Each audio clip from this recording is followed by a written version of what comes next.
Hello everyone and welcome back to our new video. So you want to sell downloadable products on Etsy. You need to upload your digital files correctly. So you probably don't even know how to do so. So in today's small tutorial we're gonna go through how to actually upload digital files to Etsy listings. Fast and easy as usual. Let's get started. So first thing first, open your device, make sure you are fully connected to the internet. Go and look for the Etsy.com website. So for me right now, I'm just gonna tap Etsy on Bing or Google whatsoever, access the website, then go through all of this, log in using your email address and password, then look for this Shop Manager. Tap on Shop Manager, then tap on Add a Listing, then set type to fully digital.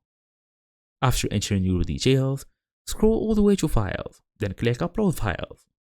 Select your file from your computer, then save and publish.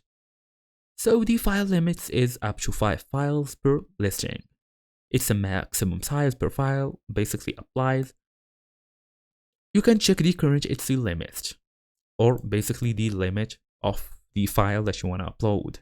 As for like a small pro tip, if your file is large, compress it into basically a zip file before even uploading it. And that's the whole idea here. So basically, I'm gonna tell you this again. Just go access Shop Manager, tap on Add Listing, type digital, enter every detail, then upload your files from your computer and publish it for the buyers to buy. And that's the whole idea on Etsy digital products. So thank you all for watching. I'll see you all in the next video.